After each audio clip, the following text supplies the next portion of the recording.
好的，大家好，我是杨老师。那现在呢，我们在学习的还是我们的 HSK 6级考前辅导系列课程。这个课程的时间呢比较长，我们学到现在呢已经是6级阅读的第一部分了。那6级阅读第一部分呢，我们的内容比较多啊，因为我们这个是呢找病句啊，就是4个句子里边一定会有一个句子是错的。那这个部分呢，它考察你的语感，考察你的语法，还有你的词汇，所以呢比较难。那我们也用了比较多的课时去讲解它。那今天呢，这节课呢就已经是我们找病句的最后一节课了。那我们现在呢要学习语，还有一些其他的介词，我们一起来看一下。首先呀，我们来看一看 A、B、C、D 这4个题目。我们先来试一试这4个题目，这4个句子里边，我们能不能找出来哪一句有问题？那大家啊，如果还记得我们在前边学过的一些内容的话，我相信这个题目应该是没有问题的。我们先一起来看一下。首先我们来读 A， 每年5月的第2个星期日是国际母亲节。什么是什么 ？A 是 B 这样的结构。那我们看一下 B 是国际母亲节，没有问题。那 A 呢？每年5月的第2个星期日啊，星期日是母亲节。听上去没有问题啊，因为它的 A 和 B 是相等的、相同的。好，那我们来看 B， 辽东半岛在于辽宁省南部，是中国第2大半岛。好，那我们在这个句子里边又看到了是字句。那主语辽宁半岛是什么呢？是中国第2大半岛。那这个是正确的，是中国第2大半岛。这个句子后半部分是没有问题的。那大家也要记住，要说第2大半岛啊。所以呢，在这个我们的汉语里边呀，如果有几个这个东西它们都很怎么样，那最什么什么的，第2什么的，第3什么的有这样的说法啊。那半岛呢，中国有很多，那最大的半岛是什么？还有就是第2大半岛是哪一个？第3大半岛是第3名，它是在这个大小的方面呢是第3名。我们第2名我们就说是中国第2大半岛。那这样的说法，请同学们一定要记住。那后边没有问题，我们看前边是不是有问题呢？辽东半岛在于辽宁省南部其实意思是辽东半岛在哪儿？那用在于对吗？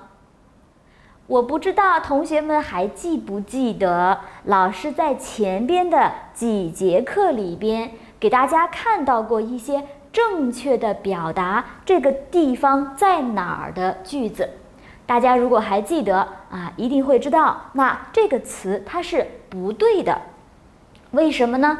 如果你想说这个地方在哪儿的话呢，你可以说辽东半岛位于辽宁省南部，或者说辽东半岛地处辽宁省南部，但是你不可以用在于这个是不一样的。如果你说这个地方在哪儿，用的是位于，而不是在于。那这一点呢，希望大家一定要记清楚，而且你自己写文章的时候也是可以遇到的，对不对？也可以用到这个词，它还是挺重要的。好，那这就是这个在于那我们一会儿呢会一起来学习一下在于这个词到底要怎么用，它是比较难的。那我们来看 C 是正确的，因为我们已经选择出来 B 是错误的，那 A、C、D 都是对的。我们现在呢要从 C 和 D 这2个正确的句子里边学习一些重要的词汇和用法。我们先来看 C， 考古学家从这艘沉没的古船中发现了大量的明代瓷器。那这个句子啊，其实它比较简单啊，比较简单，就是这个人从什么里边发现了什么啊？这个句子的结构还是特别简单，只不过词可能有一点点难，比如说沉没的古船啊这样的说法，还有就是瓷器这个词也是一个比较新的词汇。那但是实际上这个句子还是比较简单的，就好像比如说我从包里发现了我的护照啊，我从我的包里发现了我的护照。那这个句子其实跟这个句子的结构其实是一样的。那我们实际上呢，可能同学们觉得，哎呀，6级特别难，但实际上呀，你会发现句子的结构都是我们以前学过的，只不过呢，词变得更难了。所以呢，大家在学习结构的时候复习结构的时候呢，要从简单的入手，然后呢，你在学习特别难的词汇的时候，要记得把特别难的词放在简单的结构里边去使用。这样的话呢，就可以第一呢，可以你用了非常高级的词，非常难的词，说明你的这个语言水平还是很高的。那另外呢，你用的是非常简单的结构和语法，那你的句子也不会出现什么错误。写作的时候，这个方法特别有用，特别重要。好，那我们来看 D 也是正确的，我们来读一下。刚出生的熊猫宝宝，体重只有90到150克，大小是妈妈体重的1/9。这个是在介绍我们中国的国宝大熊猫。那小熊猫大熊猫生了熊猫的宝宝，如果是刚出生的熊猫宝宝呢，它们的体重只有90到150克，它的大小是妈妈这个体重的1/9，这样的说法是正确的。那比如说，你可以说有一个小的城市，它非常小，它的大小是北京的1/10。那个城市的大小是北京的1/10。那这样的句子对于你来说应该也不是特别难的，所以大家要记住这个句子的句子结构，我们是怎么去说这样的意思的。好，这个题目我们已经做完了，答案我们已经选择出来，我们发现错误的句子是 B， 所以答案就是 B。 那么我们现在呢就要来看一下，如果这个句子不对，我们用什么样的词它才是正确的呢？当然应该用这2个，我们可以用位于，也可以用地处这2个词都是可以的，它都表示这个地方在哪儿小的地方在大的地方的哪一个部分这是我们常用的2个词。那么有同学一定会问老师，在于这个词要怎么用呢？我想学习这个词，这个词特别难。那我们现在呢一起来看一下，因为这个词确实是有点难，所以呢在这里老师准备了比较多的例句，我们一起来学习一下。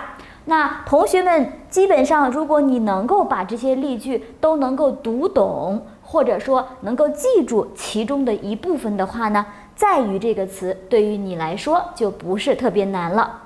那其实如果同学们注意一下的话，你会发现在前边的课程当中，我们其实见过这个词，只不过当时可能你没有太注意。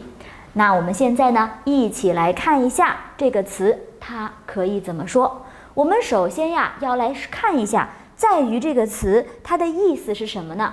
它是解释事情的本质、事情的内容的就是其实简单的可以翻译成是什么，什么什么是什么那可能老师这样说，你觉得哎呀不会这么简单吧？我们一起来看一看例子。好，第一个例子是先进人物的特点在于他们总是把集体利益放在个人利益之上。这个句子有一点点书面啊，稍微有一点点书面，但是呢，我们总的来说还是可以读懂的。就是先进人物就是特别高的人物，特别高尚的，特别就是被别人尊敬的这样的人物呢，他们的特点是什么呢？他们的特点在于，他们总是把集体利益放在个人利益之上大家的好处比我的好处更重要，我把大家的好处放在我的好处的上边，那我是一个在道德上很高的人，那就是先进人物了这个是比较非常有中国特色的这样的一种人物那大家会用这个句子它的特点在于什么什么。那同学们也可以用什么什么的特点在于什么什么什么，也是可以的。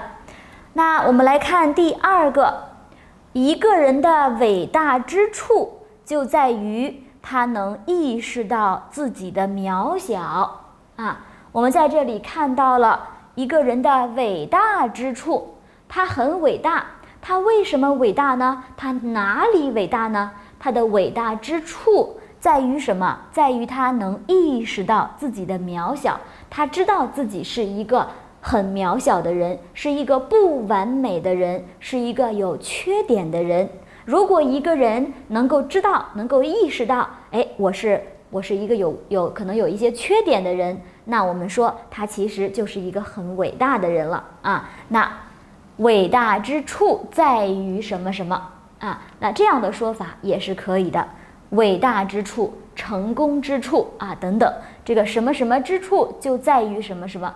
你可以说一个人的伟大之处就是，也可以用是也是可以的这个句子我们可以看到。然后第三个句子，旅行的意义在于发现。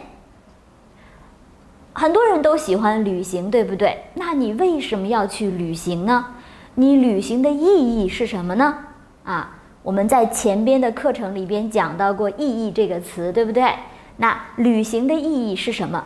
就是你在旅行的过程中能够发现一些新的东西，能够学习到一些新的东西。所以我们说呢，旅行的意义在于发现就是发现。好，那这个第四个我们再来看一看，读书最大的好处在于能让无知的人变得有知读书看书有什么好处吗？它的好处就是让没有知识的人变成有知识的人。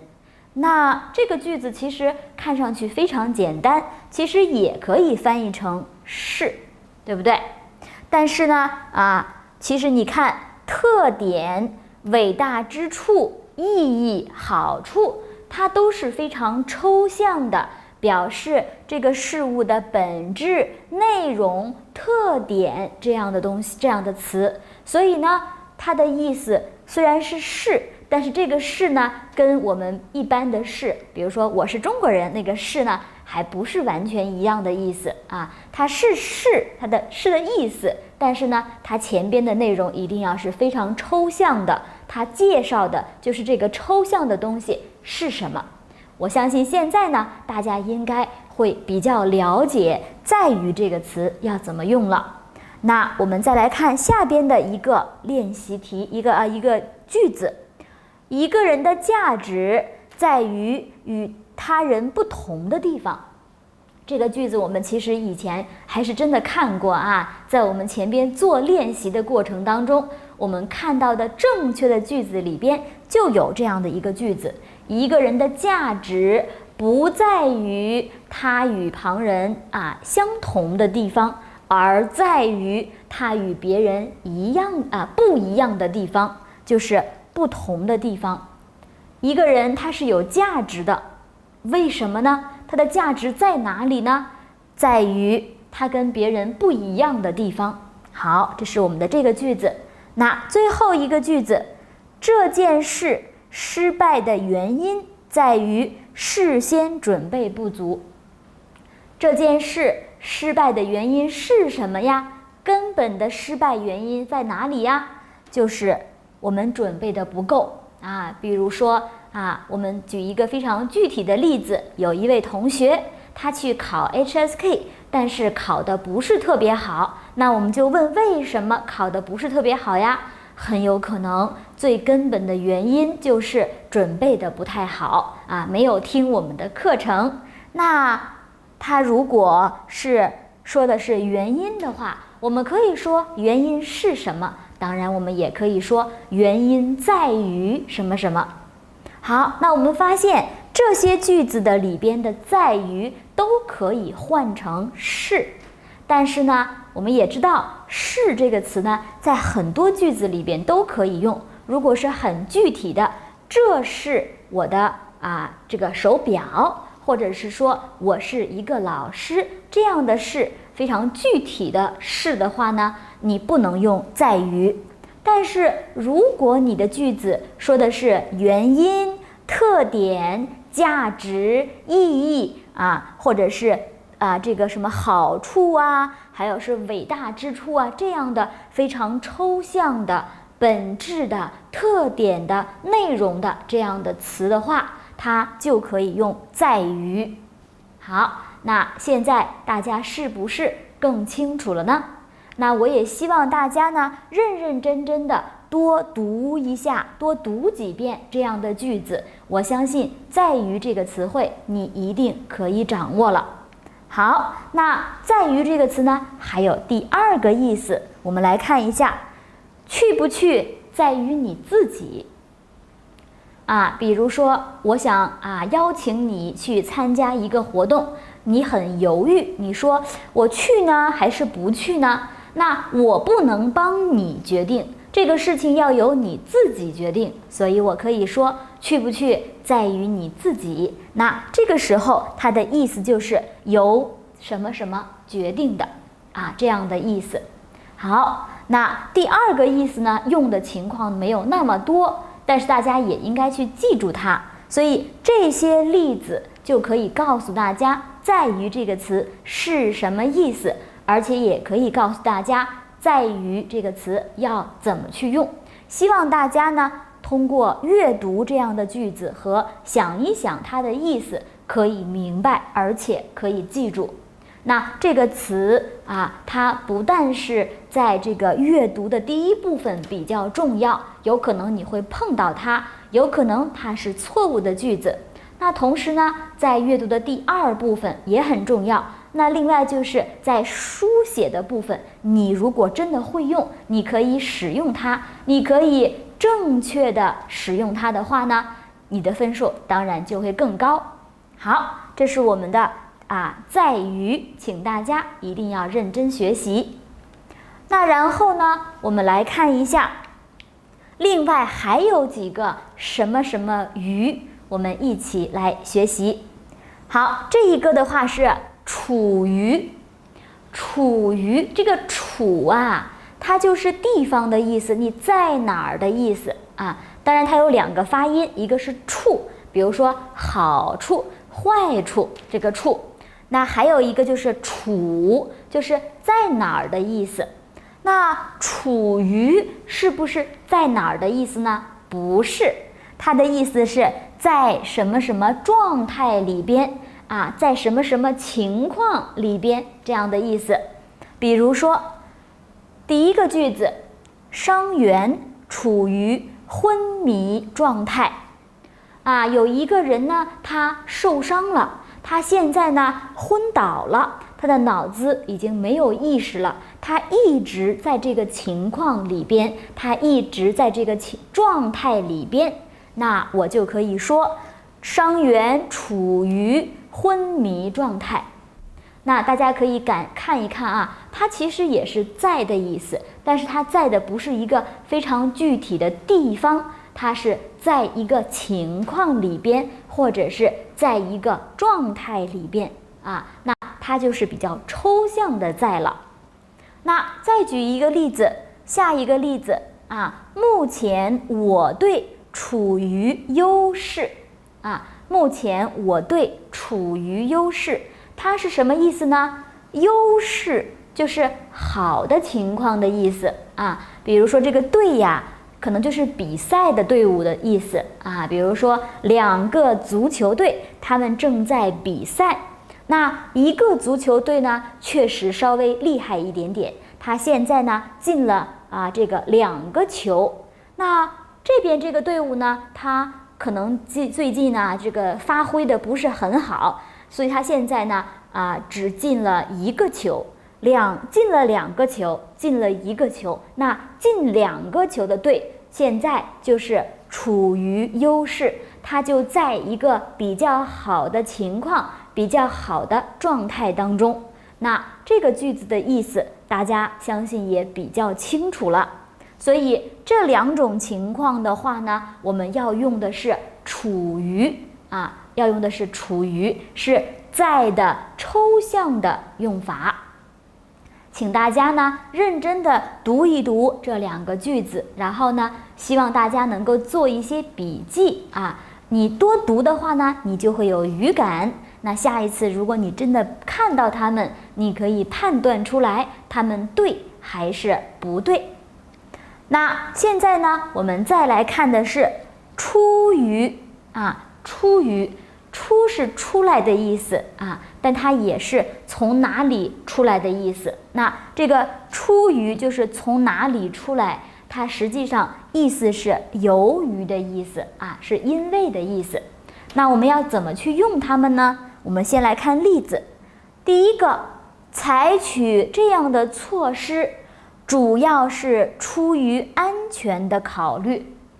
我们为什么要采取这样的措施呢？是因为我们考虑了安全我们如果用口语说的话是这样说，那书面语里边我们要说，采取这样的措施主要是出于安全的考虑。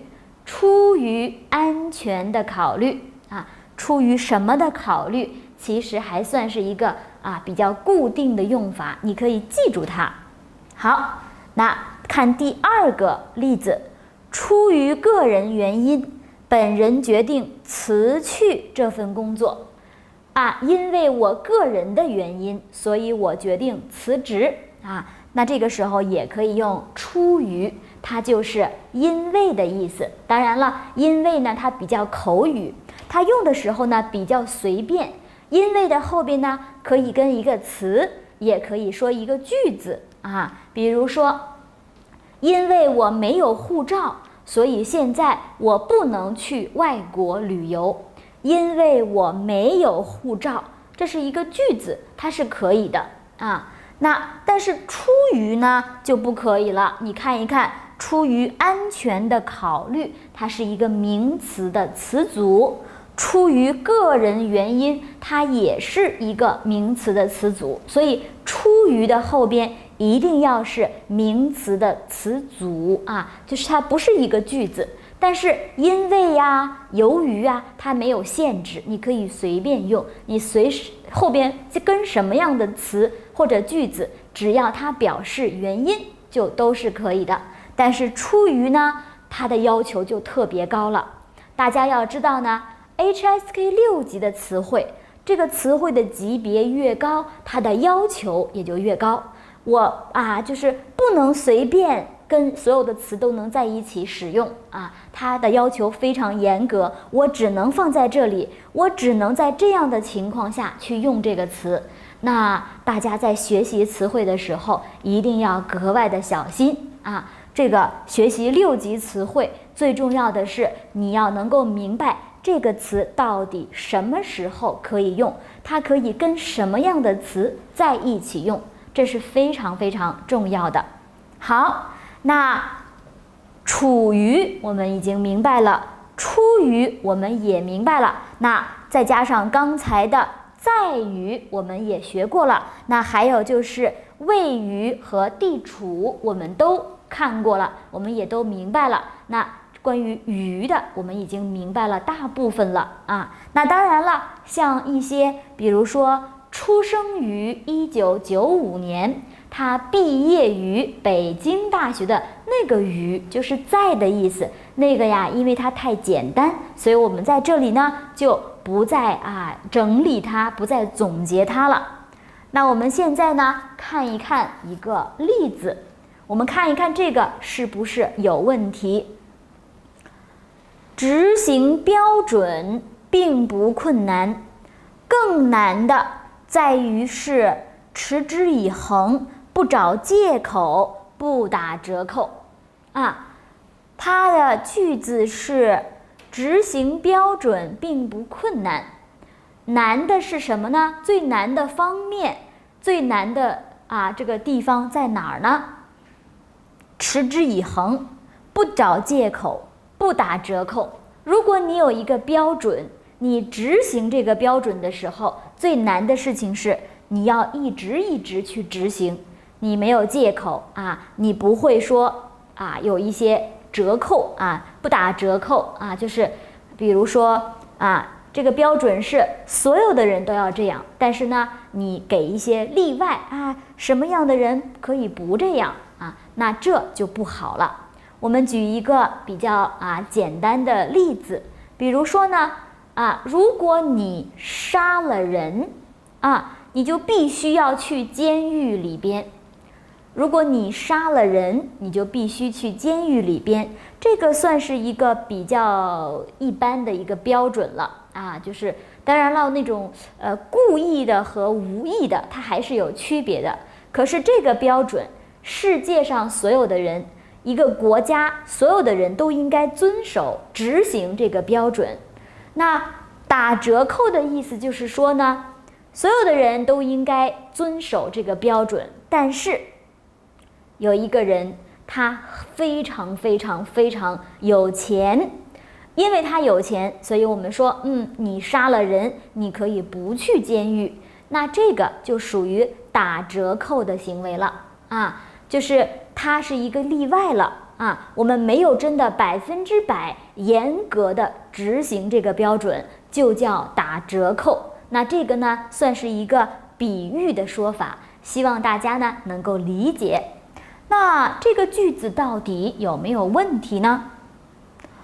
执行标准并不困难，更难的在于是持之以恒，不找借口，不打折扣。可能有一点点难，那老师现在要告诉大家，如果你在句子里看到了在于，也看到了是的话，它的顺序是更难的是在于什么什么这个顺序是在于什么，不能说在于是那这个呢，我希望同学们可以通过这个例子来记住这个重要的原则。如果句子里边有是也有在于的话，那你就要说是在于是在于。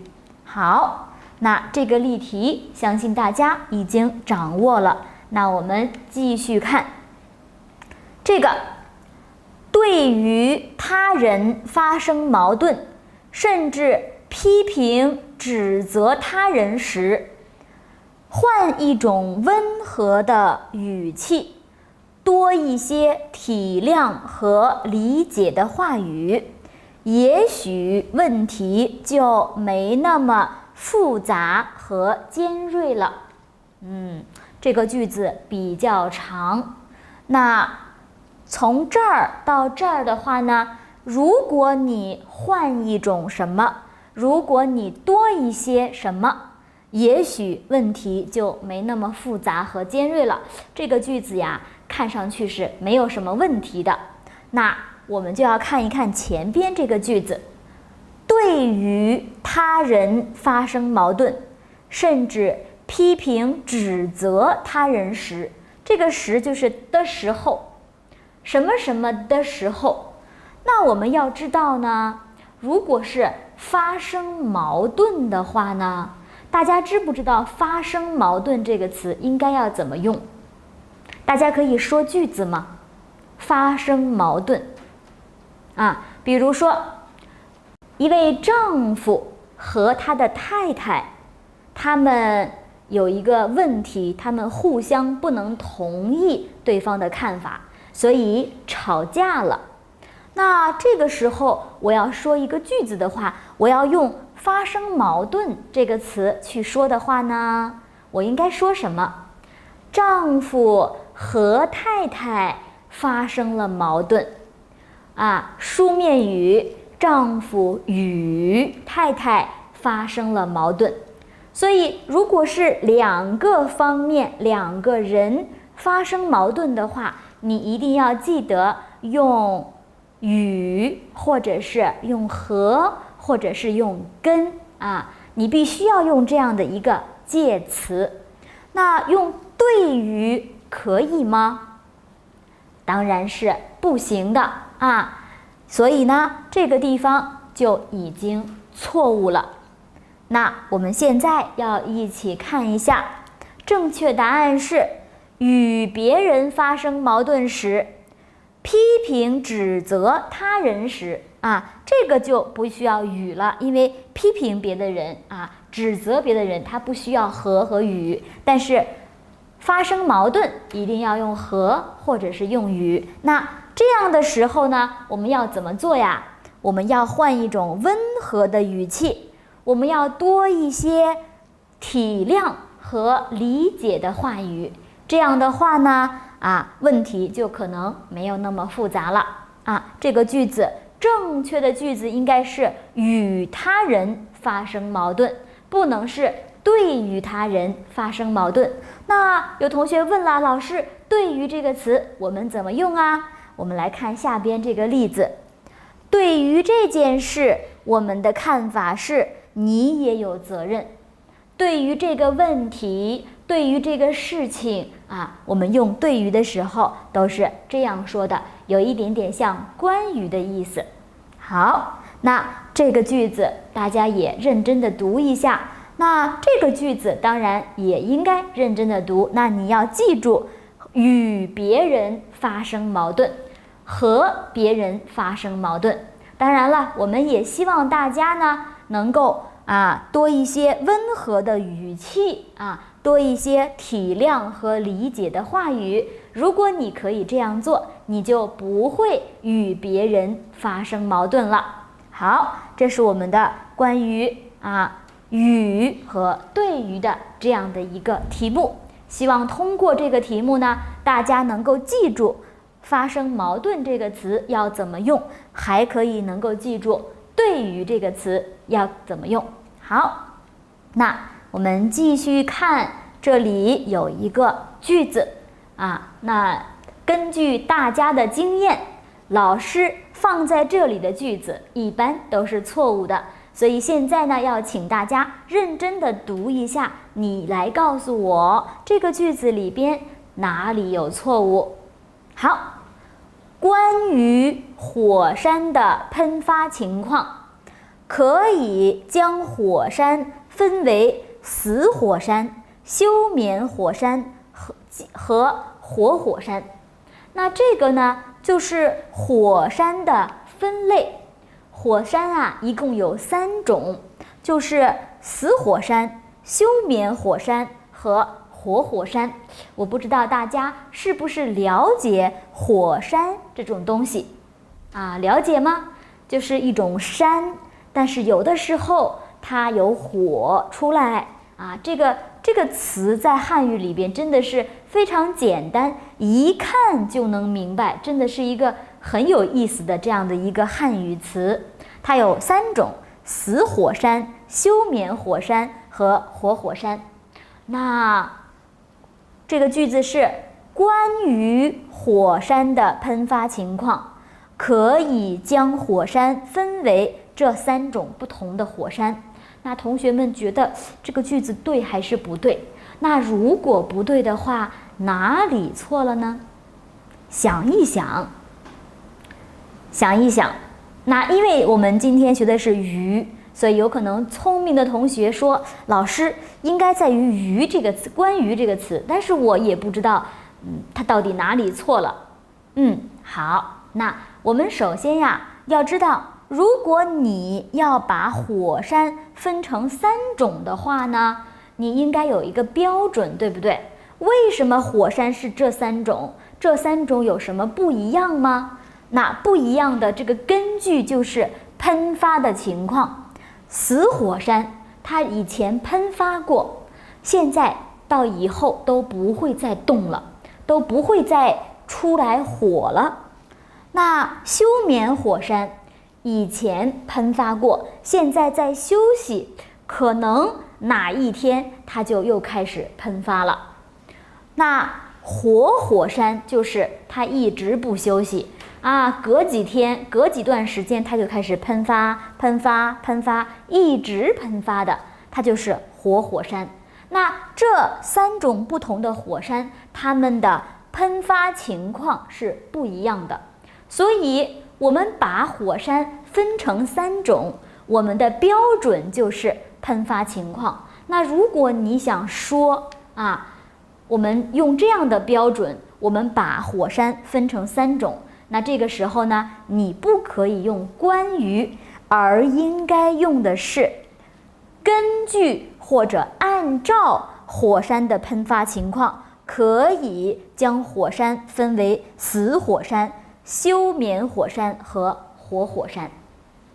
那同学们现在是不是已经明白了啊这个句子的意思呢？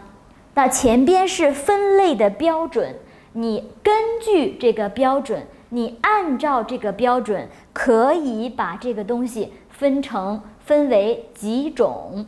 那这个句子对于大家来说是非常有用的一个句子，大家可以把它记住，你根据什么样的标准来进行一个分类。好，这是正确的句子。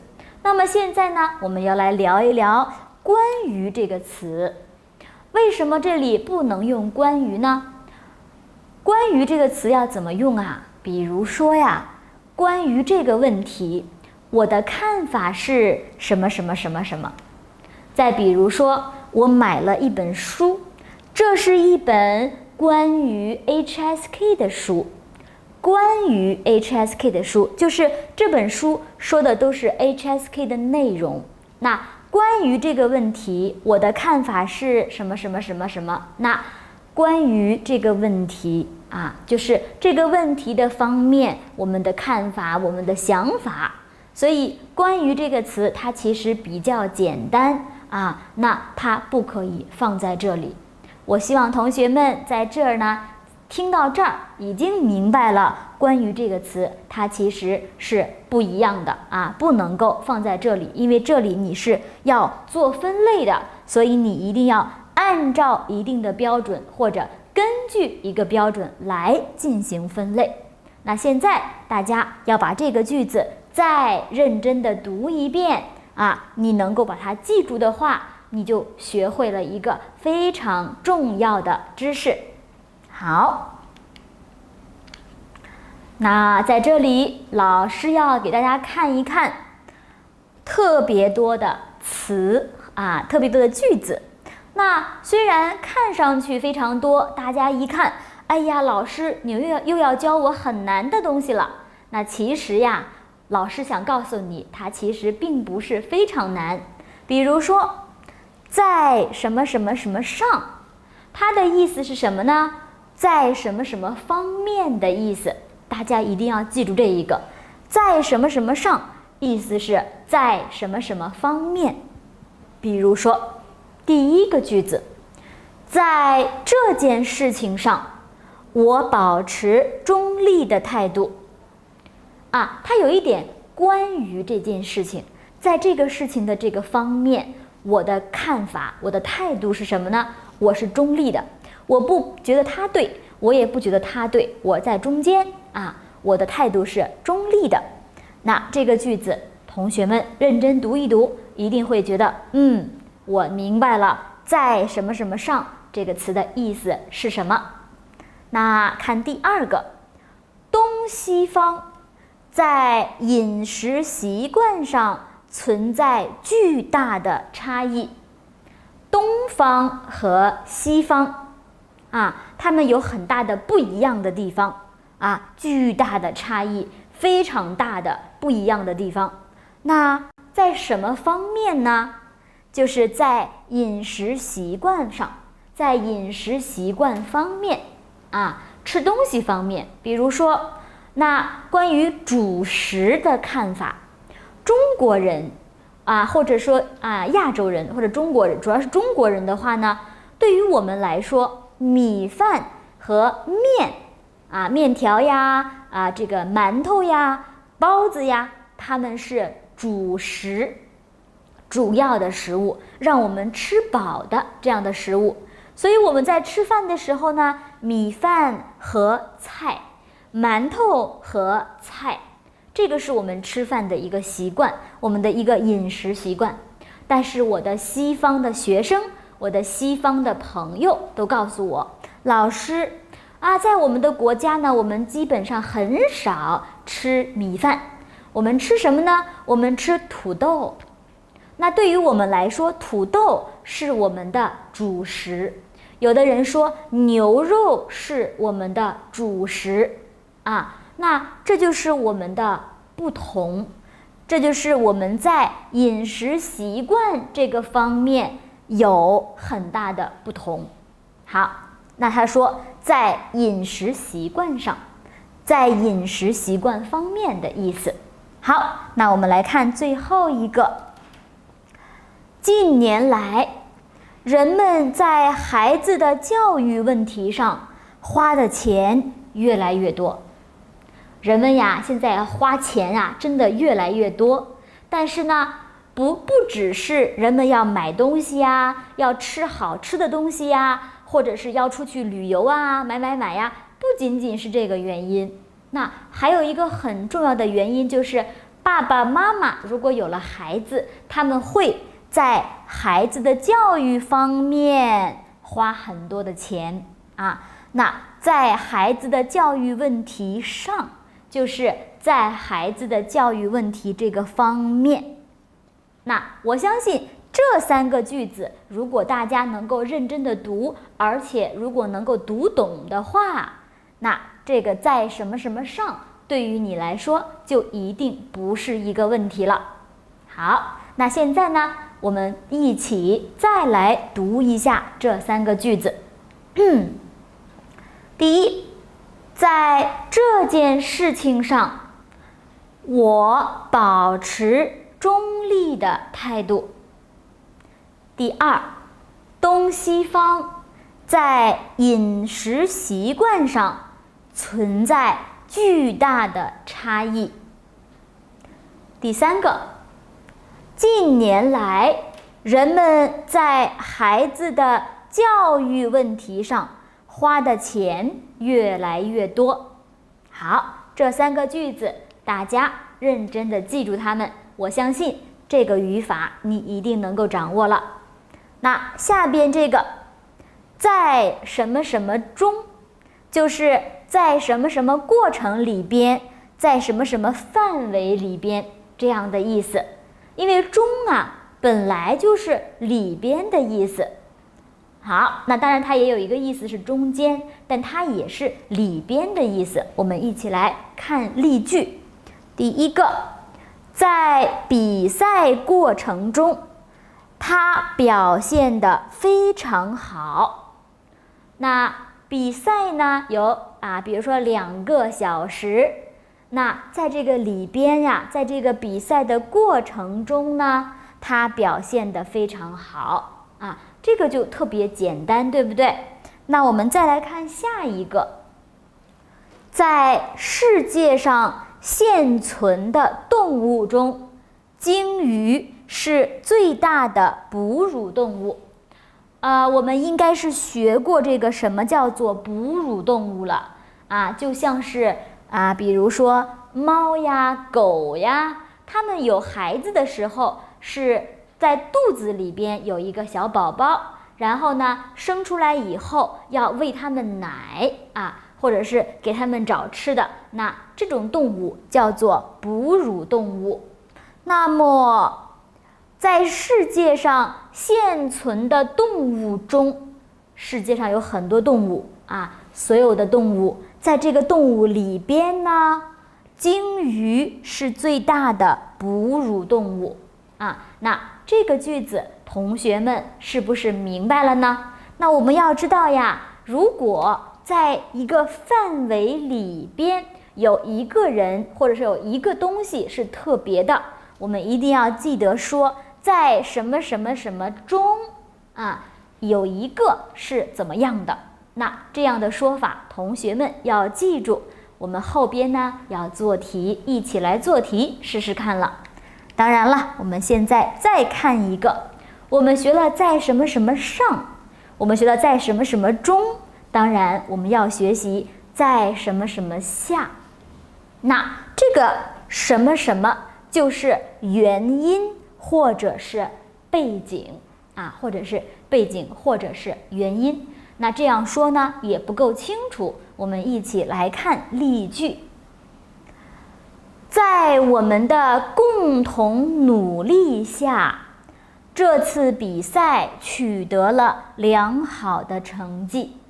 我们的比赛很好，为什么呢？因为我们一起努力了啊！在我们的共同努力下，我这次比赛取得了良好的成绩。好，我们来看第二个，绿色植物在阳光的照射下会吸收二氧化碳，进行光合作用。这个是生物的啊，比较难的一个知识哈。那大家要想一想啊，为什么绿色植物会吸收二氧化碳进行光合作用呢？是因为有阳光的照射，在太阳的下边，所以它可以这样。所以我们说在阳光的照射下。好，那这是我们的第二个例句。第三个，在这种情况下，我们无法同意你的要求。那这个时候，在这样的情况下，就是在这样的背景里边的意思。好，那这个句子也希望大家能够记住，在这种情况下，在这样的情况下，那这个句子其实你可以直接把它给记住，因为它很有用啊，很有用。好，这三个句子，如果大家能够认真的读一下的话，在什么什么下，我相信你应该也能够掌握了。那这个什么什么就是原因或者是背景。好，那这三个句子如果你也记住了，我们一起来做一些练习题，看一看大家是不是能够很快找到这个那个问题。好， A、B、C、D 四个句子里边有一个是错误的，那大家一起来读，然后最后告诉我哪一个句子是错误的。好，我们来看 A， 快乐是一种习惯，忧伤也是一种习惯，而习惯是可以养成的，也是可以摒弃的。好，快乐是什么？忧伤是什么？没有问题。习惯是可以养成的，是可以摒弃的，是可以怎么样的？也没有问题。那这里的而放在这里对不对呢？快乐是一种习惯，忧伤也是一种习惯，而习惯是可以养成的。这两个有一点点对比，有一点点转折，好像也没有问题。好，我们来看 B。 俗话说隔行如隔山啊，又出现了一个像成语像俗语一样的词，隔行如隔山。那如果我要解释它的意思的话，我可以说他说的是，如果倘若你不干这一行，就很难理解这一行的内容和规则。如果你不做，你就很难理解什么。句子比较简单，对我们来说并不难，它是没有问题的。然后我们来看 C，有弟兄2个人，各自在地里种了一些黄豆，在他们的精心栽培中，黄豆的长势非常好。那这个句子有没有问题呢？同学们认真的想一想，刚才老师说的那几个非常重要的语法，那这个句子到底对不对呢？有同学举手说了，黄豆的长势非常好，长得非常好，为什么呢？因为有他们的精心栽培，他们非常认真的、非常努力的去照顾这些黄豆，所以这个是原因。那如果你要说因为他们精心栽培，所以长得非常好的话，你就不能用中了呀，因为中的意思是在过程的里边，在范围的里边，那当然不对啦。所以呢，这个答案就应该要选择 C， 这个句子是不对的。那用原因的话应该怎么说？是哪个来着？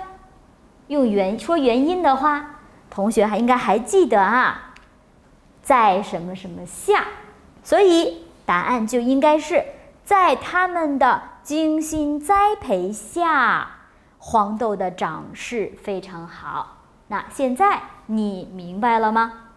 好，那在这里老师还要提醒大家，在这里有一个非常非常重要的副词需要你记住，就是这个各自。什么叫各自啊？兄弟2个人，哥哥自己种了一些黄豆，弟弟自己也种了一些黄豆，他们各自在地里种了一些黄豆，所以2个人、3个人、4个人，不同的人，他们自己都做了什么？这个就叫做各自每个人自己都做了，那就叫各自。好，这是 C， 那么我们可以判断出来，答案选择 C， 对不对？那 D 就是正确的，我们一起来学习。循环赛是指每个队都能和其他队比赛1次或2次，最后按成绩计算名次的一种比赛。这种方法比较公平合理，有利于各队互相学习和交流经验。那我们来看一下，循环赛是指什么呢？是指一种什么什么什么什么什么什么的一种比赛，是指什么什么什么的一种比赛。那个的前边就是每个队都能和其他队比赛1次2次，最后按成绩计算名次。那虽然它的这个的前边这个句子特别长，但是呢它没有错误，它是正确的，所以这个句子前半部分没有问题。那这种方法怎么样啊？比较公平合理。那这种方法呢，有利于各队互相学习和交流经验。那这种方法有利于什么有利于什么什么什么？那有利于这个词对于你来说是不是能够记住？是不是能够使用呢？你稍微的注意一下这个词，它也很有用。好，这是我们的另外的一个这是我们的第一个练习题了。那现在我们看答案，在他们的精心栽培下，黄豆的长势非常好。黄豆长得这么好，都是因为他们非常精心的、认真的去栽培。好，我们现在看这个东北虎，分布亚洲东北部，是现存体型最大的猫科动物。东北虎是猫科动物，没有问题。那东北虎分布亚洲东北部，这个对不对呢？我们现在又要学习新的词汇了啊。我们说呀，这个辽东半岛位于辽宁东部，处于这个还有一个什么来着？叫做位于。那还有一个什么来着呢？可以，如果说一个地方在一个大的范围里边的话我们可以用位于，我们还可以用分布于。我们还可以用分布于，不能用分布，不能用分布。还有一个就是地处，地方的地，处于的处比如说地处什么什么地方。当然了，位于和地处的话呢，都是一个小地方在一个大的地方的里边。那如果用分布于的话呢，一般来说是动物或者是植物生长的东西分布于哪里。那现在同学们是不是记住了呢？好，那这个注意，没有于它是不对的。好，我们再看另外的一个练习题。在王洛宾改编的歌曲最著名的要数在那遥远的地方了在那遥远的地方是非常有名的一首歌，它呢是王洛宾改编的歌曲。王洛宾改编了很多歌曲，在这些歌曲里边最有名的就是在那遥远的地方。那么如果你想要说这样的意思，就是在很大的一个范围的里边有一个是特别的，对不对？我相信现在同学们一定知道这个句子是对还是错，而且你一定知道它错在哪里了。好，我们来看答案，它是在大的范围里边的一个，那就是在王洛宾改编的歌曲中最著名的要数在那遥远的地方了。那我相信同学们这个句子好像完全已经不难了，只要你认真的学过，你就会发现这个句子我很容易，我读一下就能够发现它的问题在哪里。好，再来看，我总是能从父母得到鼓励和支持。从父母，我觉得吧，这个句子如果用英语直接翻译的话，好像没有问题好像没有问题，只是顺序有一点不一样，但是呢应该是没有问题的From my parents get encouragement and support， 这个好像是没有问题的。但是我们在汉语里边呢，如果你要用从的话，你得说从哪儿你得说从一个地方呀，对不对？从一个地方，那父母可不是地方，你应该说的是从父母那里，你要加一个那里，从父母那里得到鼓励和支持所以同学们要注意了，不要用你的母语去翻译它。如果你用母语去翻译，你会发现在你的母语里这个句子好像还真的是对的，但是在汉语里边它是不对的。如果我们要用从哪里，从一个地方。好，然后我们再来看一下另外的一个句子，我生长在梨园世家，京剧对我一点儿也不陌生，很熟悉，很熟悉。不陌生的意思就是很熟悉。那这个对我们在汉语里有很多的对，对什么什么有帮助，对什么什么有好处，对什么什么很满意，对什么什么很感兴趣，还有对什么什么有帮助对什么什么反正有很多，特别多。老师现在一下子也想不出来那么多了，特别多。但是大家要注意的是，如果你要去用它的话，你一定要小心一点儿，是什么对什么呀？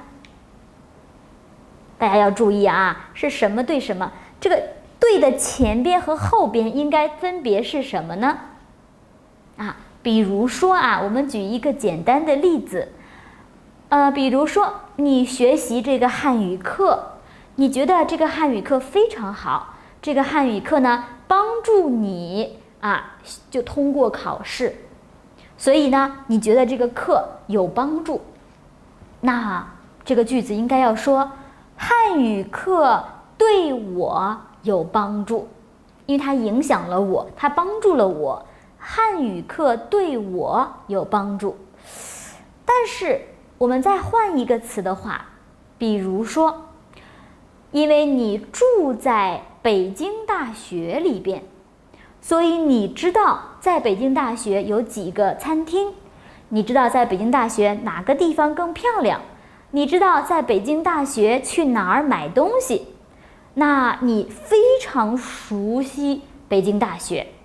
那这个句子要说我对北京大学很熟悉，那这样说才是对的。我对北京大学很熟悉，但是在这里不陌生的意思就是熟悉。那是京剧熟悉我呢，还是我熟悉京剧呢？我们来看一下，我生长在梨园世家。什么叫梨园世家呀？就是我的爸爸妈妈、爷爷奶奶、姥姥姥爷，很多人都是唱京剧或者是其他的戏剧的。那我非常了解和熟悉京剧，所以应该说我对京剧一点儿也不陌生。京剧不能对我陌生，我对京剧不陌生。那也就是说，如果大家用到对、满意、有帮助、有兴趣、有印象、不陌生、很熟悉等等这些词汇的时候，大家一定要注意前边和后边有两个词，哪个放在前边，哪个放在后边，这里边的逻辑关系你一定要弄清楚。好，然后我们再来看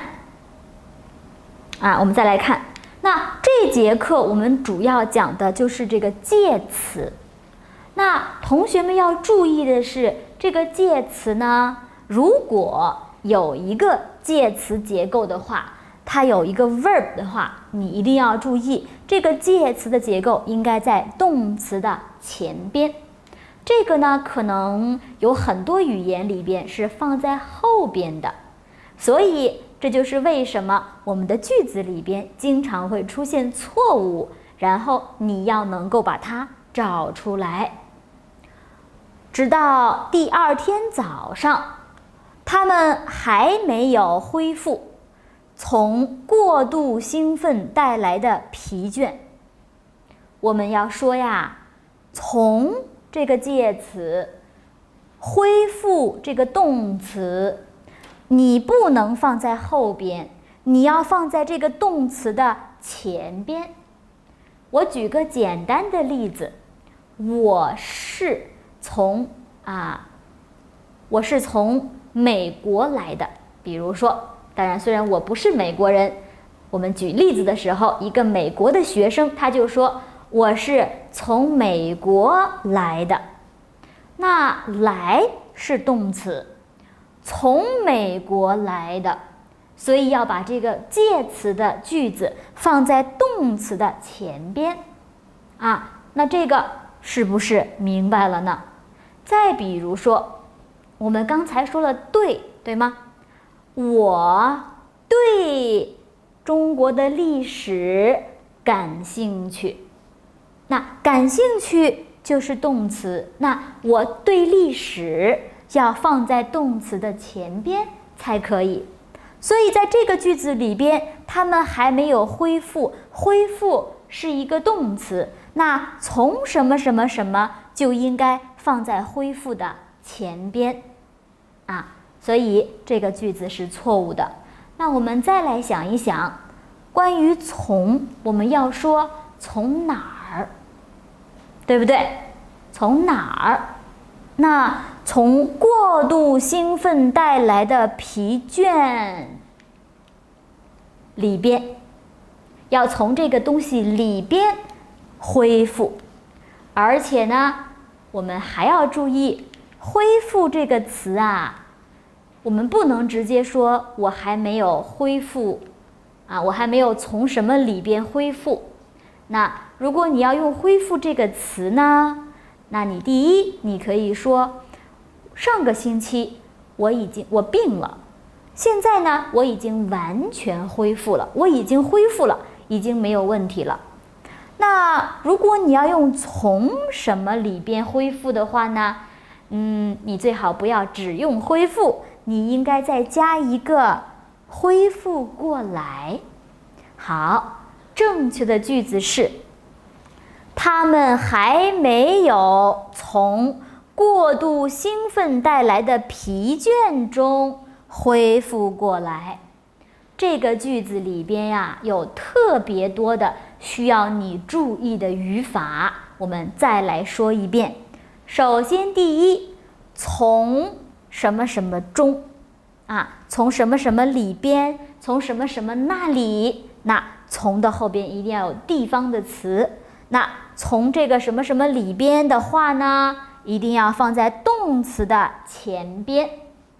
那另外，恢复这个词，你可以说我已经恢复了，但是我从什么什么中恢复过来啊，从什么什么中恢复过来，那这种说法也是非常重要的。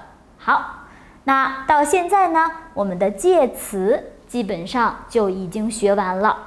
我知道啊，咱们这个学习介词啊，其实还是比较难的，有很多的鱼，有很多的什么什么鱼，同学们呢以前一定学过，但是我知道你们平时很少用这些词，所以呢，在真正看到这些句子的时候，可能会觉得好像对，又好像不对。